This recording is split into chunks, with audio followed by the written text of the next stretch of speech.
Hi everybody, it's Russ from My Hammers 11. I hope you are all safe and well. If you're new to the channel, please consider subscribing and clicking on the little bell icon so you're notified as soon as we put up new videos. We've got loads of videos and loads of great guests coming up, including today's guest.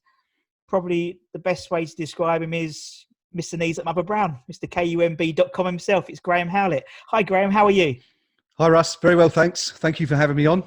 Absolute pleasure, and it's glorious sunshine I can see coming through your yeah, French windows. Where is it? It's it's that side, isn't it? Yeah. Everything's backwards. It's not that way. It's that way. So yeah, it is. It's stunning out there. So yeah. And I think it's going to be horrendous for the rest of the week. So we've got to make the most of it. By all exactly. accounts. So we're not going to keep you for too long because it's going to piss down tomorrow and for the rest of the week. Yeah, it probably. looks that way. It's not. Yeah, we've had our nice, but it's nice for a bank holiday weekend. At least have a couple of decent days. Anyway. Is it bank holiday? I don't know. Is it? I've totally lost trace. When's the bins go out? No, got to put the bins out yet? I don't know. About 6 weeks ago, I think I last put mine out. I'll have to ask the wife. She's been doing that lately. So love it. I let mine cut my hair, and now I look like Phil Mitchell. But hey. It'll grow back in time of going back to the office. Yeah, exactly. Those poor hairdressers, they're losing a fortune at the moment, but I'm sure they're going to make it back in droves when they're going to be very similar to again. Exactly. It's going to be like how Tesco's is now. You know, they're all going to be queuing outside. It's going to be absolutely brilliant for them. Bumper time. Brilliant. Anyway, what we're doing is obviously not talking about anything that we can't control, like the pandemic, but what we can control is our memories of West Ham, and that's the idea of this: is to look back at fond memories, early memories of West Ham, interviewing fans from all over the world, all different ages, and also finding out about their players that maybe meant something to them or didn't mean anything. It's really interesting. And obviously, Graeme, you've obviously been a West Ham fan for a long time. What would you say would be sort of your earliest memories of West Ham? I know exactly what my earliest memory of West Ham is, because it was the 1975 Cup final. And it was the first game I'd ever seen televised live. I think it was the first game of football I'd even watched televised live.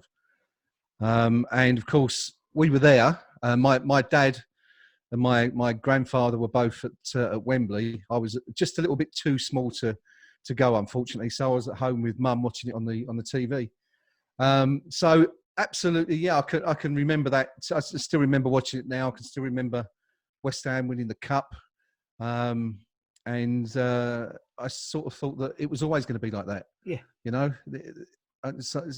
People say they don't follow West Ham as glory hunters, but I probably was one of the rare ones who was, because we won that. And then the next year, of course, we played at Hudson in the Cup Winners' Cup final. And then within 5 years, we were back at Wembley winning the cup again and the cup final. So it was like, it was a fantastic time to be a kid growing up, but also the worst in a way, because we've won bugger all since. So it was all kind of, it's all been sort of incredibly disappointing as a result since then. But yeah, I mean, clear as a whistle. That was my first game, first memory. And obviously that was a particularly fond memory as well as an early memory. It was, are there any sort of other memories that sort of pop into your mind in terms of your fondest memories? Maybe people you met and interacted with, obviously, for the website and things like that. I think generally, as far as the website's concerned, it's just been having the opportunity to meet so many people that otherwise we would never have met. Yeah. We've got people come from all over the British Isles, not even just the British Isles, people live in France. We've had some guys from Australia and Canada that have come over to me at various points over the years and said, hello, you so-and-so from Knees Up Mother Brown? And I'm like, yeah. And they sort of say, I'm this member. And even recently, when I've been working with the food banks team on the approach to the island at Stratford, I've had guys come over and say hello to me there that I've been talking to for 20 years and we've never even met before, and it's really weird because you know each other, but you'd walk past them in the street, but we've been conversing about West Ham and life in general for years and years. So that really is a wonderful thing in a way, that whole sort of community aspect. In terms of matches, loads. I mean, countless. I mean, as I say, my first game was in 1976, which was a defeat. So that was a particularly unhappy memory. Yeah. But it kind of set the stall out for what was to come for the next 4 decades, really. But I always say, when people say to me, what was your favourite game? I always look at the 1999, I think it was 99. Was it 99? No, it was 99. The quarter-final of the Worthington Cup, I think it was at the time, when we played Aston Villa. And it was the game when we played Manny Mcaveeney. He came on with 8 minutes to go. Do you remember the game? Yeah. And it was replayed, but it was the game that it went to penalties. We come back. I think we were 2-0 behind, and we got back to 2-2. Went to penalties, and it was sort of level pegging. And Gareth Southgate stepped up to take a penalty for Villa. Now, bear in mind, this was 2 or 3 years after he famously missed the penalty in the semi-final at Euro '96. And it's the only time I think I've ever heard an opponent's name cheered when he was named as, to come up to take the penalty. It was hilarious. And it really threw him off his, threw him out. And of course he missed the penalty. We won the shootout. But consequently, we were forced to replay the game and inevitably lost that. So, that was kind of a funny moment. Other moments like when the lights went out. Do you remember that in '97? That was an interesting moment when Lampard scored. I think we were 2-0 down in that game, weren't we, against Palace? And we came back to level it at 2-2, and Lampard reeled away to celebrate, and the lights went out. And of course, that one would turned out a little bit better because I think we won the replay of that 4-1. We smashed them off the park. So that was a bit better. But like loads and loads. I could be here forever, Russ, talking about. I know, totally. And there was a period, wasn't there, where it's just like we had like the lights go out. I think we played Newcastle once, and there was like a mini monsoon in the middle of the pitch when they were warming up. I remember that we had to cancel. It was like a bizarre time, and it was like I think it happened a few times. The lights went out. If I can remember, and it's like 50p's in the meter and all that type of thing. That's it. Yeah, it was a funny time. They're obviously a lot more professional now, and those kind of things don't tend to happen.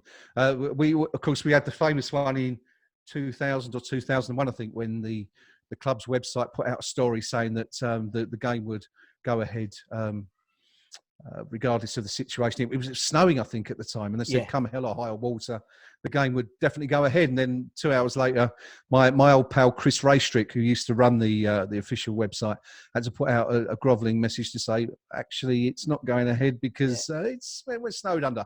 So that was another funny one. But the club is a lot more professional these days, and we don't seem to get too many of those things. No, we had the Man City game, wasn't it, where they literally had that torrential storm. And I remember Rob Pritchard having to tweet a little video, and it was like, it's not happening. Turn around if you're on your way.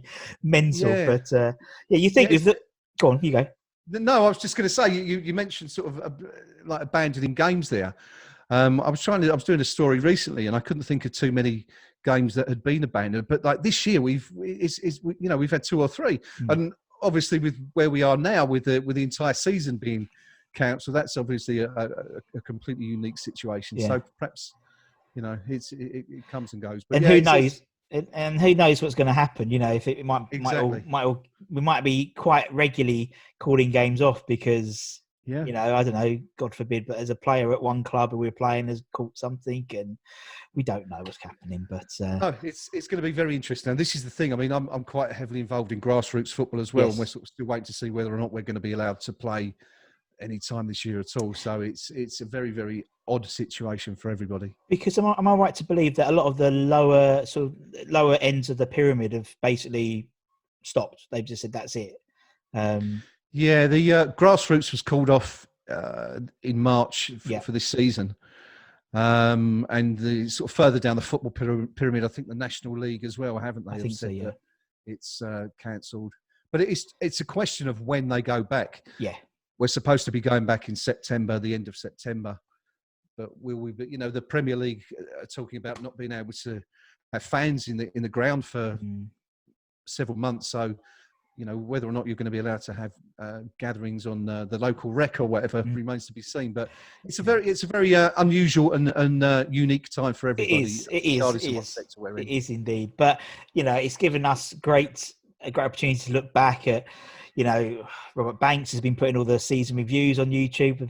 Fantastic. And that's been brilliant because, I've got a newfound appreciation for a lot more players, and chatting to people like you and chatting to obviously all the other guests, you've got memories about players, and, I wasn't around for, a lot of big period like the 70s and 80s. And so it's like, you're sort of learning, it's sort of reliving history, so to speak. It's really, really interesting. And that's the idea of this. So to just find out different stories. So, for we'll move on to the Hammers 11 because we'll start pushing it along. Let's talk about Okay. COVID. And the idea is it's a relatively simple concept. We try and keep it to a 4-4-2, but I'm flexible now. I've figured out how to do stuff on video now. It's not my day job this in, so it's great. I've got plenty of spare time. Also, it's your 11, so you can pick whoever you want to pick. And I, as we mentioned before we start, I think you've got like a nice theme, which we'll talk about. And lastly, we try and keep it to people that we've been alive to see. So obviously, if everyone picked their West Ham dream team, it would have Bobby Moore in it. But I wasn't around to see Bobby Moore. I was around to see Javier Marquez.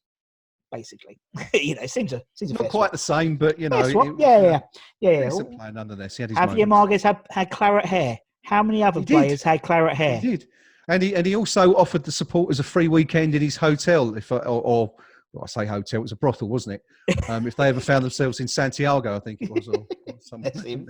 Absolutely brilliant. All right, so Graeme, do you want to introduce the theme you're going to be imposing in your 11? Well, see, now the thing is, as we said before we spoke, you said that you were doing this and tasked us to come up with something. And I tried to think of something a little bit unique. Yep. And I've actually come up with something incredibly tenuous. Love it. Because at the moment, as I said, we're sort of all living under house arrest a little bit. So that gave me an idea to create a West Ham team of players who had either had their collar felt and been arrested at some point, or were involved in some sort of scandal or scam and had been on the wrong end. So I don't know how we're going to go. It was quite interesting. It was actually amazing to see how many people I could have chosen from. Yes. When I went back in the KUMB news archives and sort of further beyond, just to see how many people had sort of been involved with the police at some time or other. But so we'll give it a crack anyway, and that's great. Let's see where we go. Where would you like me to start, Russ? Let's start with Between the Sticks for the Bad Boys 11. Who we got? Right, so this was really a choice of two. First of all, you will obviously know the story of Bernard Lama, who received a 2-month ban by the French Football Federation in 1997 after he was tested positive for cannabis prior to a France game against the Netherlands. So that was even more tenuous. On the tenuous thing, that was taking it even more tenuous because I don't think he was actually arrested for it. There's no evidence that I could find to say that he was nicked as a result. He just received a ban. So how the French Football Federation found out about it, I don't know. But we put him to one side, and in the end, I went for young Stephen Bywater. Okay. Who, after this wasn't at West Ham, fortunately, but in 2018, you may or may not have heard of this story, but he was arrested after attacking 2 guys who were delivering a new oven to his house with a sword. Bizarre, absolutely bizarre. He was nicked wearing pajamas and slippers, and his street was cordoned off by police with machine guns. And he was actually cleared in the end. I don't quite know how he got away with it, but just for the comedy factor alone, I think really of the whole affair, he would have to be my number one. So we're going to go with Stephen Bywater as a goalkeeper. And he wasn't a bad goalkeeper for us. Well, he did okay. I mean, bearing in mind he was thrown in at the deep end, wasn't he? In 2006, wasn't it?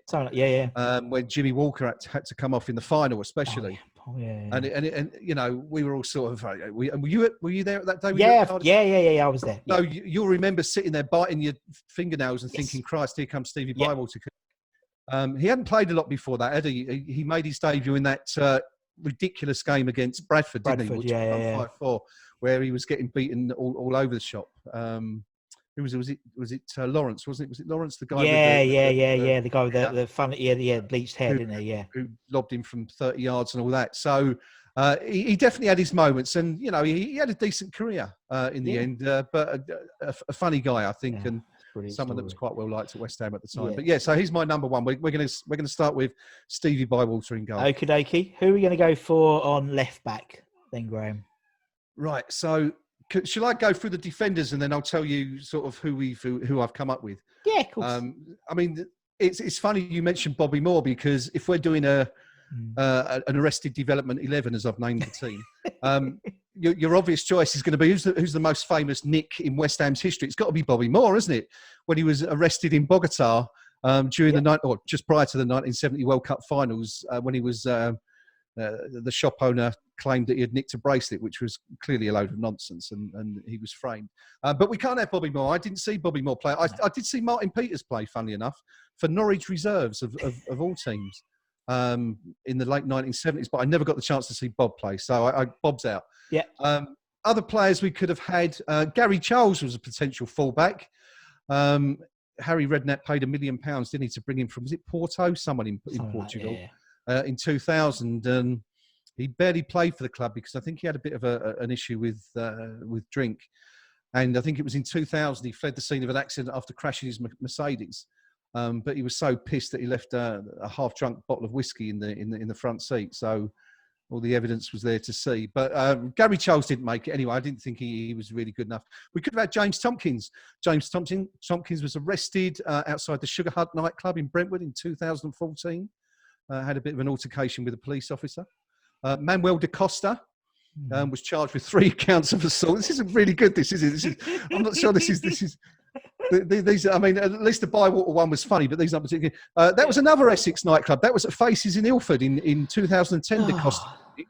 Then we could have had Callum Davenport, who was arrested in 2015 on suspicion of assaulting a teammate on this occasion after a local league match in Bedfordshire. But none of those made the lineup. In the end, I've used a bit of poetic license because without Gary Charles, I couldn't find a bona fide left back. I would have had Julian Dix, but Julian Dix, to my knowledge, has never been in any trouble whatsoever with the police. How about that? Fantastic. The guy that's got, the worst record on the pitch probably has been a saint off of it, which is great. So in the end, I've actually gone for Glen Johnson. Who is usually a right back, but I'm playing him at left back in this team. Glenn, as you may or may not recall, was arrested in January 2007 after he was accused of stealing a toilet seat and other bathroom accessories from his local B&Q. He received an on-the-spot fine of 80 quid for that particular misdemeanour, but it's enough to get him in my team anyway. So I'm going to have Glen Johnson as our left back. That's great. Okie dokie. We'll put Glenn at left back. Who are you going for right back? Who's going to go right back? Well, I mean, it's got to be, I mean, the guy with probably the longest rap sheet out of everybody in this entire team. It's going to be that crazy Czech, Mr. Thomas Repka. I mean, where do you start with Thomas Repka? I mean, he first came to the police's attention at West Ham in 2004 when he was nicked after harassing a neighbour, or the neighbour issued a complaint. I'm not quite sure what happened there. And of course, we know he was spent a little bit of time in jail last year when he I think he took a hire car on, didn't he, and sold like it. Yeah. Sold the hire car. Yeah. Which was crazy. And he was also something to do with his ex-wife. I think he was soliciting her in phone boxes and stuff. They'd obviously fallen out. So absolute madman on the pitch and clearly an absolute nutcase off it as well. So no question, it's got to be Thomas Repka at right back. Thomas Repka. The man who famously cried when it was his last game at Upton Park. I remember. How weird is that? How weird is that? You know, after everything, he sent off in his first game for West Ham. I think he hit the post in the playoff final as well. Yeah. Kicked people left, right and centre up in the air and cried on his last game. Madness. Absolutely crazy. Human side to him. Yeah. Okay, here we go in the centre-backs then, Graeme. So our two centre halves, I'm going to renew a partnership from the early 2010s. Okay. And we're going to go with, first of all, James Collins. Yep. His particular misdemeanour was to be arrested outside the Funky Buddha night spot in Mayfair. There's a common theme here, isn't there, about football as a nightclub? You can see where we're going with all this. 3 o'clock in the morning, he was nicked, but apparently it was a case of mistaken identity, and he was later released. So James Collins, we're definitely putting Ginge in. Fantastic career at West Ham, 2 spells at the club, absolute legend, and the bedrock of any defence. So he's definitely in. And alongside him, I'm going to play Anton Ferdinand, who once again was nicked outside Ilford's notorious Faces nightclub. In 2009-2010. Again, a charge of assault, I think that was. And he was also mugged a few years before, and he had a couple of phones stolen, if I recall rightly. So he's sort of been on both sides of it, you know. good solid partnership. We're going to put those two back together. We're going to have Anton and Ginge back at the heart of our defence. Sounds great. Sounds great. This is brilliant. I love this, Graeme. This is fantastic. Right, okay. Let's move into midfield then. Who are we going to have on left wing then? Right, so it's a bit difficult. I mean, we've got loads of defenders I could have chosen from, loads of strikers, but midfielders, we're really struggling with midfield. And yeah, so the only one that I've found who hasn't made the team is our old friend Sean Newton, who was banned from football after failing a routine drugs test in 2006. But my favourite Sean Newton story with regards to the legal system is when he was accused of taking £50 from Bobby Zamora and Teddy Sheringham to accept the blame for a driving offence. Which we're going to come back to in a little while. But so Sean Newton, wonderful character, decent player. 10 grand he was called, wasn't he? That was his nickname, if I remember rightly, because that's what was it Charlton? We bought him Charlton for 10 grand. Yeah. So Sean Newton doesn't make the team, unfortunately. But going in on the left side of midfield, again, I'm going to have to use artistic license just a little bit here. That's fine. And I'm going to have one of my favourite wingers from the last 40 years, actually, in all of those West Ham teams. It's going to be Trevor Sinclair. Yep. Wonderful player. Played for England, of course, in the World Cup finals in 2002. Rightly so. Absolutely superb player. Scored some wonderful goals. And, of course, something for which he's rarely credited, that pass for Paolo Di Canio's I remember that goal. Yeah, I remember that goal. Someone mentioned that. Yeah, I remember that one. Yeah. You know, they say it's the best goal for years and years at West Ham, but it's also the best pass. The way he picks it up on the right wing and that crossfield pass onto Di Canio's toe, absolutely perfect. Yeah. Trevor's misdemeanor, he was arrested in misdemeanor. He was arrested in 2017, apparently, for assaulting a police officer. And also drink driving, and public disorder. So he was getting it all in one. I think got the hat trick, yeah. Long after he'd left West Ham, but a wonderful player and deserves a place in any West Ham best 11. Agreed. Tricky Trevor on the left. Okay, who are we going to have on the opposite wing, on the right wing then, Graeme? So we're going to go back to the 1980s. Okay, and a player who was very much part of that very successful mid-80s team. Who John Lyall brought in, and that's young Mark Ward. Yeah. Who was fantastic, fiery little winger, great player. Very, very difficult opponent to play against, I would imagine, and was an integral part of those, the best teams that we had during that period. I don't need to go too much into Mark's. We know he's had lots of issues over the years. He served some time at Her Majesty's Pleasure. For a few years. So he's had a few issues, but a really, really good player and someone that's one of those players that's quite underrated, I think, in terms of West Ham's recent history. So I think he's a worthy inclusion in our team anyway. No, agreed. We'll put Mark on the right. Okay, so we've got Trevor on the left, Mark on the right. Who are we going to have in the centre midfield positions in, Graeme? So, as I said, we're struggling a little bit to fill out a team. So, we're going to go with, first of all, I'm going to go with our FA Cup final captain from 2006, Nigel Reo-Coker. Yeah. Who sort of fell out with West Ham fans, didn't he? When he scored against Man U and all this came out. Did that? Yeah. I think it was Man U, and so it was a bit of a shame. But for 1 year, following the move from Wimbledon and taking us up to that day at Cardiff. And when he led the team and was absolutely fantastic, and was still only 20, was he 20, 21? He was very young, yeah. Forget that. So for that year that he had, the first year back in the Premier League in 2005-06, we're going to have that year's Nigel Reo-Coker. Nigel, for what it's worth, was accused of speeding on the M40 in 2011. I think he got away with that one, and then he obviously hadn't learned his lesson, and a year later was nicked again on another motorway doing 114 miles per hour. So he was really going for it. But for that year anyway, he's going in the centre of midfield. And he had a good song as well, didn't he? A nice song. Yes. Do Nigel Reo-Coker. Yes, he did, and it was quite unique, wasn't it? It was one of those that hasn't sort of transferred to other players. No.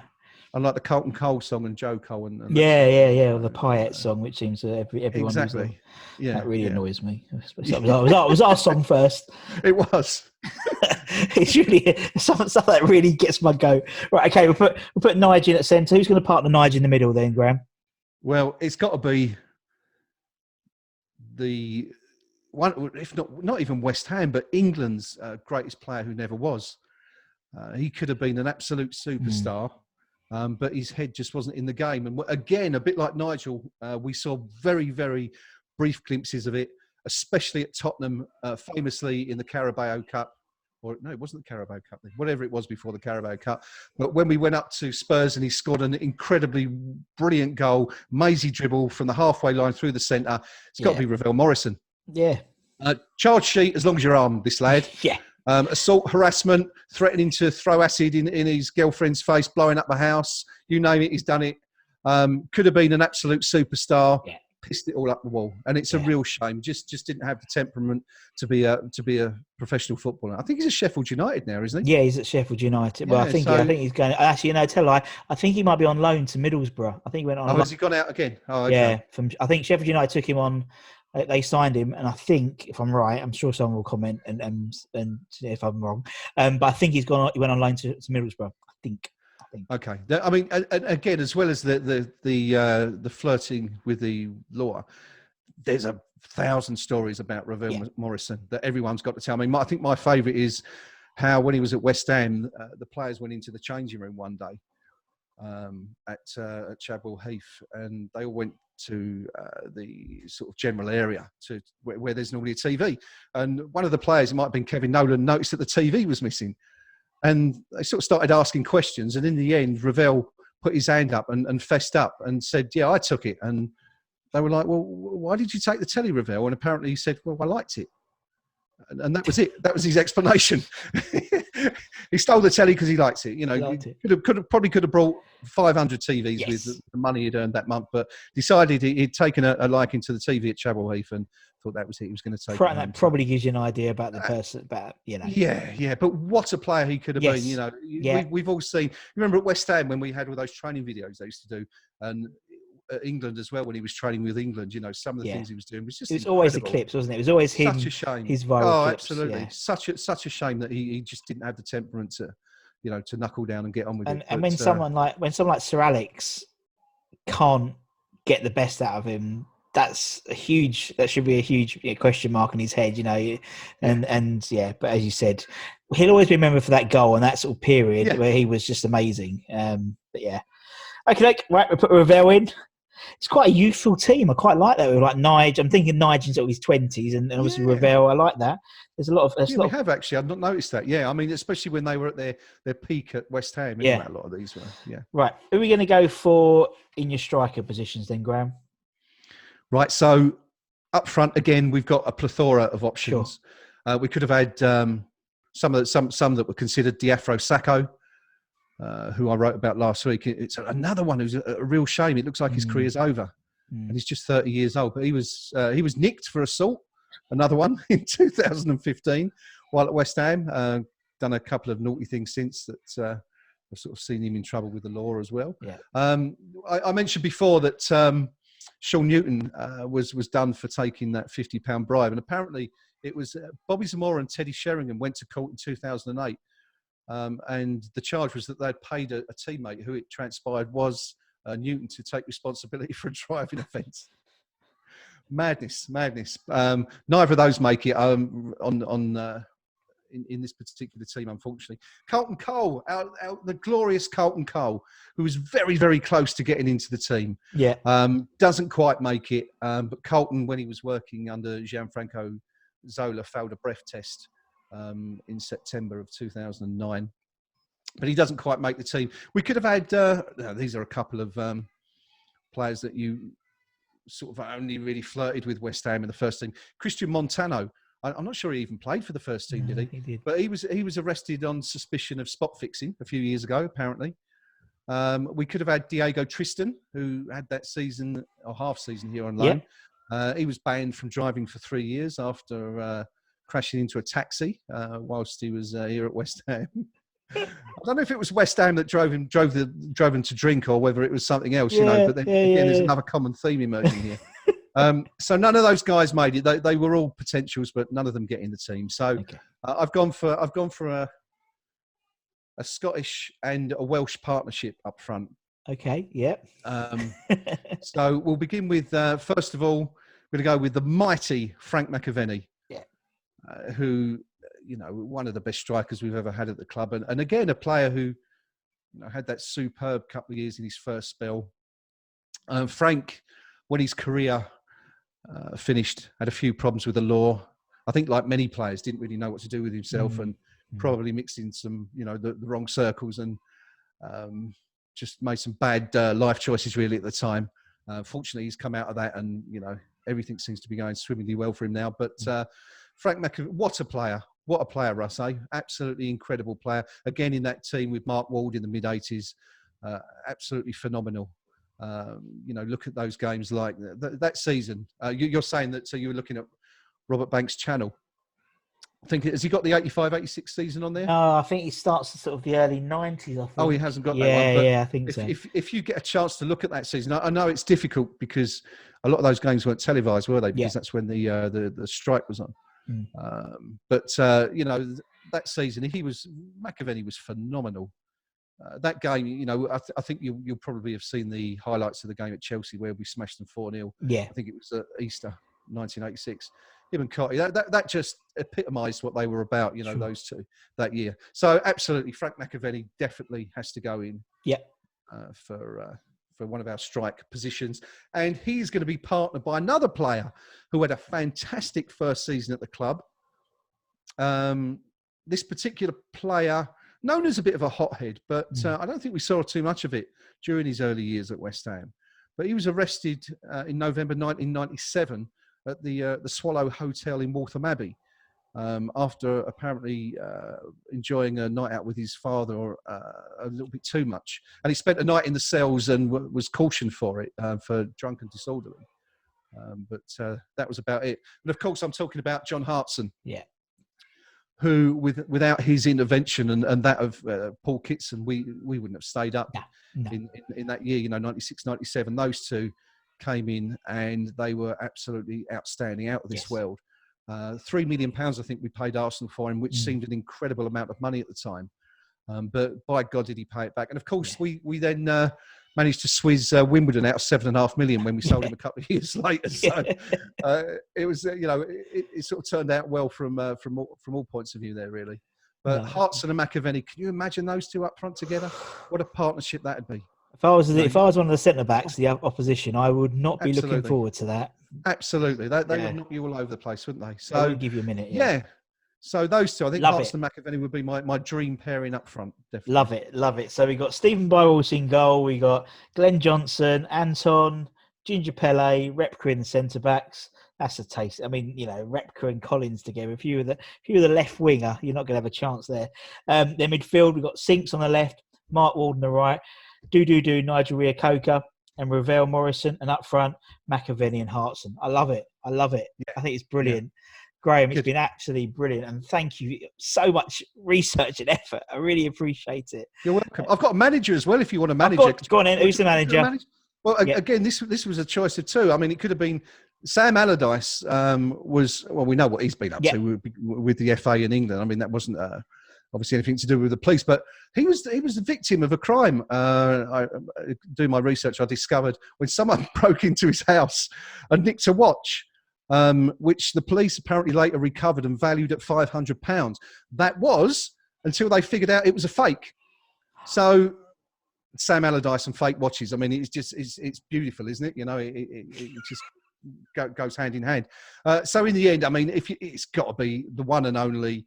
The man who was arrested in 2007 on suspicion of tax evasion, who claimed court that he didn't know how to use email, who opened an account in his dog's name in which he deposited £190,000 and was cleared at the end of it all. Amazingly, Harry Redknapp. If you're gonna have a team of vagabonds and ne'er-do-wells, who else to have in charge of them than Harry Redknapp? Yeah, it has to be Harry. So there you go. Harry as boss. There you go. That's it. Graeme, it's been absolutely brilliant. Thank you so much for your time. Thank you. I really appreciate it. It's been fun. It's been great It's fun. been great fun. And thank you to everyone watching. Obviously, share, like, subscribe. You know what to do.